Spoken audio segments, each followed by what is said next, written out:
Olá! Através do projeto Sustentabilidade Jurídica, Tecnologia a Serviço do Estado em Rede, iniciamos a capacitação em direito sanitário. A saúde pública é um direito social fundamental. Assim, compete ao Estado garantir a saúde e o bem-estar da população e evitar que ocorram epidemias. Mas como funciona esse dever do Estado? Para conversar sobre o assunto, nós recebemos a doutora Raquel Carvalho, que é procuradora do Estado, e o doutor Fernando Ait, que é vice-coordenador científico do Núcleo de Pesquisa de Direito Sanitário da Universidade de São Paulo. Muito obrigada pela presença de vocês. Em primeiro lugar, doutor Fernando, qual que é o conceito adotado de saúde hoje pelo Estado? O Estado não tem legalmente ainda no Brasil um conceito jurídico de saúde bem definido. O conceito que a gente costuma utilizar é o do preâmbulo da Constituição da Organização Mundial de Saúde, de 1946, que fala que a saúde não é somente a ausência de doença, mas o completo estado de bem-estar físico, mental e social. Então, o conceito de saúde que a gente utiliza é um conceito bastante largo, que envolve ausência de doença, então a gente fica livre de todo tipo de risco à nossa saúde e curar de doenças curáveis. E, além disso, existe um aspecto do direito à saúde associado ao bem-estar, o que amplia muito e que traz um elemento que a gente considera como fatores condicionantes e determinantes da saúde. Então, que é a ideia do bem-estar social. Então, para que as pessoas tenham saúde, é preciso que os fatores que condicionam e determinam a nossa saúde estejam adequados, como moradia, ambiente, educação, saneamento básico, alimentação saudável. Então, o conceito de saúde hoje considerado é bastante largo, e é por isso que hoje o Estado brasileiro está concentrando muito ação na atenção básica. E como que o Estado pode garantir isso, né? As duas ideias, a ideia de ter esse bem-estar e a ideia de não ter as doenças e os riscos. A forma de garantir isso, a própria Constituição já dá o caminho, que é por meio de políticas públicas. Fala-se no artigo 196 da Constituição, nas políticas sociais e econômicas. Então, acho que vale a pena diferenciar uma e outra e entender o que é juridicamente uma política pública hoje, que eu acho que é um conceito que nós, da ciência jurídica, ainda estamos aprendendo a trabalhar, né? Como efetivar e como o direito pode controlar políticas públicas. Então, de um lado, por meio de políticas sociais, e se eu estou falando de direito à saúde, principalmente as políticas de saúde. O que eu considero política de saúde?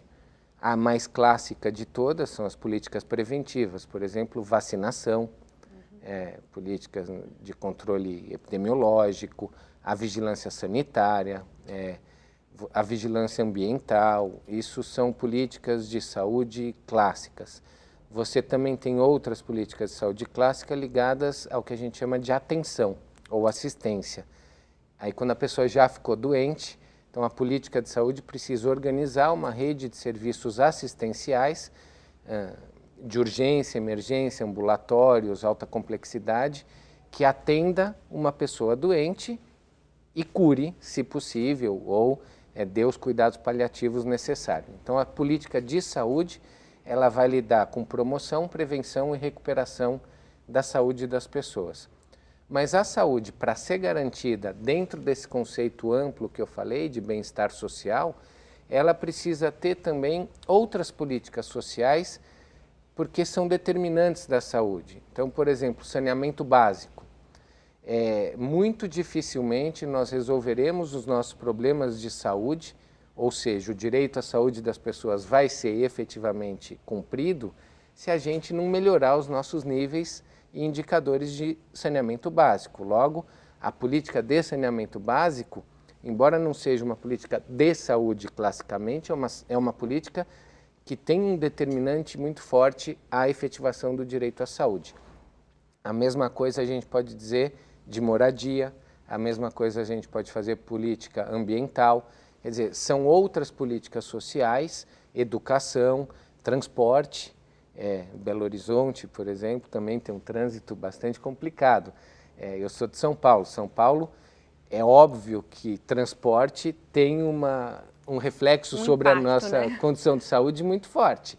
Então, se eu não atacar a questão de transporte, eu vou ter mais gente procurando a parte assistencial, né? Então, de um lado, eu tenho que ter políticas de saúde bem construídas para promoção, prevenção e recuperação. De outro lado, lidar com questões sociais que são determinantes da saúde das pessoas, como alimentação, educação, moradia, ambiente e assim por diante. Então, a principal forma de garantir o direito à saúde é por meio de boas políticas públicas sociais. Essas políticas públicas sociais também podem ser ajudadas por meio de políticas econômicas.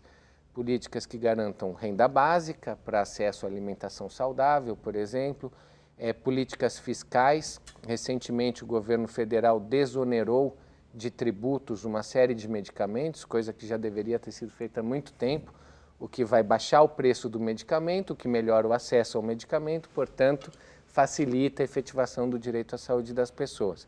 Então, é um conjunto de políticas públicas que acaba sendo impactante no direito à saúde das pessoas, porque melhoram as condições de vida e a saúde individual e coletiva, né?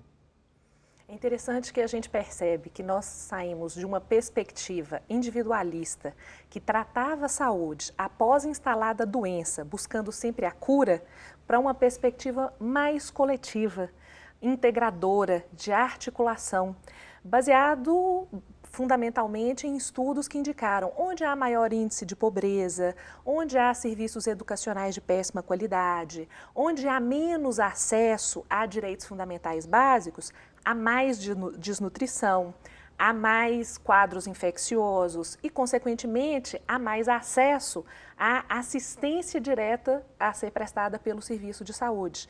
E aí se compreende que é preciso, exatamente como o professor Fernando falou, um investimento mais amplo em moradia, mobilidade urbana, habitação, para que efetivamente a gente consiga promover o bem-estar numa perspectiva que é uma perspectiva coletiva da sociedade como um todo. A importância dessas ações, as de saúde, serem tomadas em conjunto com as ações de controle, de planejamento, quer dizer, tem que ser uma movimentação interdisciplinar, né?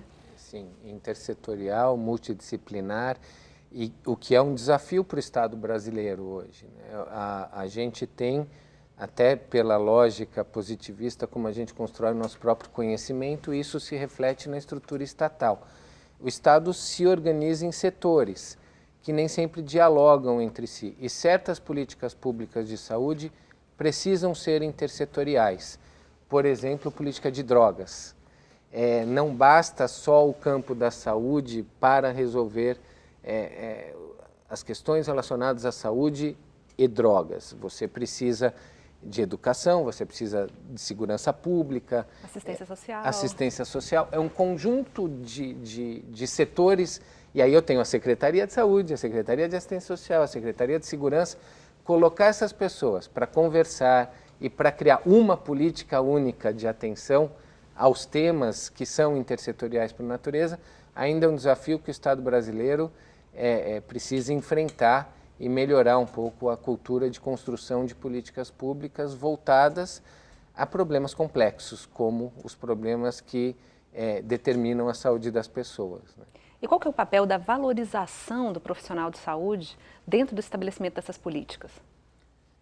É total, né? Se a gente pegar o último grande programa do governo federal, é o programa Mais Médicos, uma das coisas que o governo federal está tentando é melhorar os recursos humanos de médicos no sistema de saúde brasileiro, porque há um diagnóstico, né?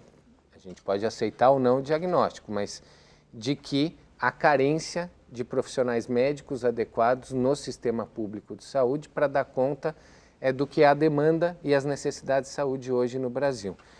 Mas a saúde não se limita ao médico, né? Então, o programa Mais Médicos está tentando resolver uma questão que é relevante ligada às profissões de saúde, mas hoje a gente tem classificados 14 profissões de saúde diferentes. Então, além do médico, você tem o psicólogo, o fisioterapeuta, o profissional de educação física, o enfermeiro, um conjunto de saberes diferenciados que vão dar assistência às pessoas para a saúde. Valorizar esse profissional e criar estruturas estatais que consigam absorver e manter esses profissionais nos quadros do Estado para o sistema público é um desafio muito grande. Essa discussão, desde que o sistema público foi criado em 1988, ainda está em andamento. Discute-se carreiras públicas, federais, estaduais e municipais na área da saúde, discute-se a remuneração desses profissionais, o grau de vinculação ao Estado, o tipo de atividade que vão fazer, até a formação, né? Um dos projetos que está em estudo, inclusive em parceria com a Organização Pan-Americana de Saúde, é de entender qual é a formação que esses profissionais de saúde têm que ter para, quando entrar no sistema, atender a necessidade de saúde do brasileiro. E isso ficou muito claro, por exemplo, no programa Mais Médicos, que todo mundo fala da importação dos cubanos, mas o programa Mais Médicos vai além da importação de médico estrangeiro. E ele trabalha muito a formação dos nossos futuros médicos. Então vai ter um efeito daqui a 10, 15 anos que a gente está esperando para ver como é que vai ser. Mas o que a nova legislação federal aponta é para formarmos médicos com mais conhecimentos generalistas, de clínica geral, e com mais capacidade de atuação no programa que é o carro-chefe do sistema de saúde brasileiro, que é a Estratégia Saúde da Família. Então, eles dizem que são médicos de saúde da família ou médicos para atenção básica. Isso, no campo médico, dá uma discussão muito grande, porque é importante ter médico de atenção básica, mas é importante ter médico especialista também, médico neurocirurgião. Então, a gente tem que ter um equilíbrio, não é só médico de atenção básica que a gente precisa, mas, de fato, hoje, um dos maiores gargalos na profissão médica é a atenção básica. Ao mesmo tempo, discute-se também as competências profissionais, né? Então, você perguntou a importância das profissões na efetivação. É muito grande. O que um enfermeiro pode fazer no sistema? A lei do ato médico, que foi aprovada recentemente, ela veio definir o que só o médico pode fazer. Alguns artigos foram vetados pela presidente da República, porque entendeu que certas coisas outros profissionais poderiam fazer. Então, uma coisa que se discute é o enfermeiro pode fazer certos tipos de diagnóstico. Para o sistema de saúde, isso seria muito importante, porque muitos estabelecimentos, unidades de saúde, não tem médico, tem enfermeiro, e enfermeiro tem uma capacitação em saúde muito grande. Agora, ele tem a formação necessária para fazer diagnóstico? Em que nível de complexidade que eu aceito um diagnóstico de enfermeiro e qual o nível de complexidade que eu vou exigir o diagnóstico do médico? Isso tem a ver com a formação. Você tem uma briga de competências profissionais, porque a forma como a gente se estruturou é uma forma de autarquias profissionais com um grau de autonomia muito grande. Então, eu tenho conselhos de medicina, conselhos de fisioterapeutas, conselhos de farmacêuticos, de enfermeiros, de psicólogos. E hoje, o sistema jurídico brasileiro organiza as competências profissionais de acordo com o que esses conselhos dizem que os seus profissionais podem e não podem fazer. Então, no fim das contas, quem vai decidir o que o enfermeiro pode fazer? É o Conselho Federal de Enfermagem, que pode ampliar o leque de atuação do enfermeiro de acordo com o mercado, por exemplo. Isso vem acontecendo muito no setor farmacêutico, no setor de fisioterapia, que estão falando. Então, o fisioterapeuta, biomédico, que é uma profissão até recente, e tem o Conselho Federal de Biomedicina. Então, o Conselho Federal de Biomedicina percebeu que ele tem essa autonomia e está falando que o biomédico pode fazer tudo, quase. Só que ele tem formação para isso, ele aprendeu, para exemplificar, questões dermatológicas, né? Então, você tem uma pinta, que pode ser um tumor ou pode ser só uma pinta. Quem tem capacidade de diagnosticar se essa pinta é um tumor ou uma pinta? Essa é uma pergunta. O médico tem, o enfermeiro tem, o fisioterapeuta tem, o biomédico tem, não sei dizer, porque na formação das diretrizes curriculares nacionais, que é dada pelo Ministério da Educação, não exige isso. Então, não necessariamente esse profissional aprendeu isso. E aí, como é que eles estão entrando no mercado? Porque é mercado, a gente está falando de um mercado, e o mercado de dermatologia, por exemplo, é um mercado muito rico. Você vai ter a pinta. Então, vai a pessoa, eu quero tirar a pinta, porque a pinta me deixa feio. Mas a pinta pode ser um tumor. Se o biomédico ou fisioterapeuta faz o procedimento do laser e tira a pinta e aquilo era um tumor, ele vai tirar só a parte visível e não resolve, e o tumor vai se alastrar. Então, esse tipo de procedimento equivocado que pode piorar a saúde das pessoas, a gente tem que tomar cuidado. Então, a parte profissional é muito importante, ela ainda não está bem equacionada no nosso país, existe uma briga, e a gente pode chamar de briga mesmo, entre as diferentes profissões de saúde por espaços de mercado no campo da saúde, que é um campo que consome 10% do nosso PIB, então é muito dinheiro anualmente sendo consumido em saúde, e esses profissionais é que são os destinatários desse dinheiro. Então eles estão disputando o mercado. O que a sociedade, o Estado tem que tomar conta é o profissional tem que estar habilitado para fazer o que ele diz que vai fazer. E esses conselhos têm que ter uma apuração bastante rígida e responsável sobre a má prática profissional. Outra coisa o Estado tem que organizar como ele quer que os profissionais se distribuam no sistema. O que o médico tem que fazer, o que o enfermeiro tem que fazer, quais as equipes de saúde da família, o que cada membro da equipe de saúde da família vai ter responsabilidade. Hoje essa discussão começa a ganhar mais corpo e começa-se a discutir com um pouco mais de profundidade sobre melhorar as delimitações de competências.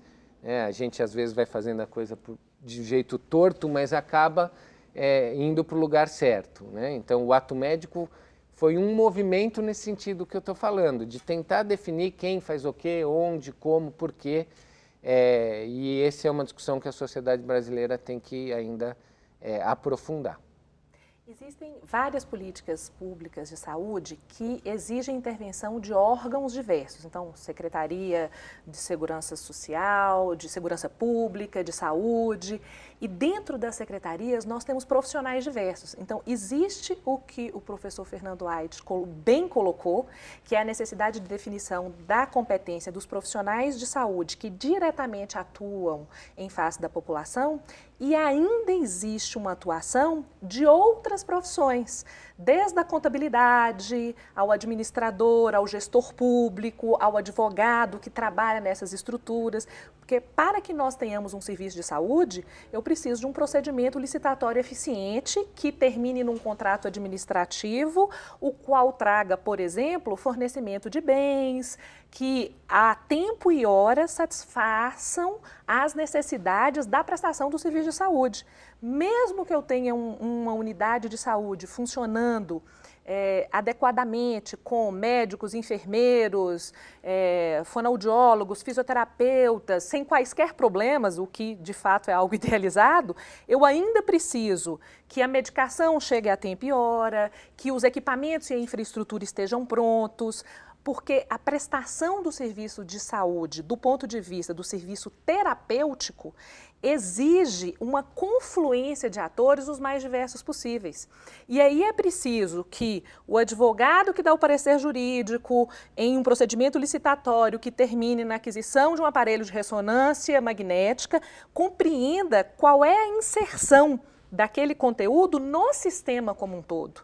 Então, é preciso uma interlocução entre esses atores e é preciso que haja, do ponto de vista do planejamento, alguém que pense essa atuação múltipla de diversos profissionais de uma forma coordenada, integrada.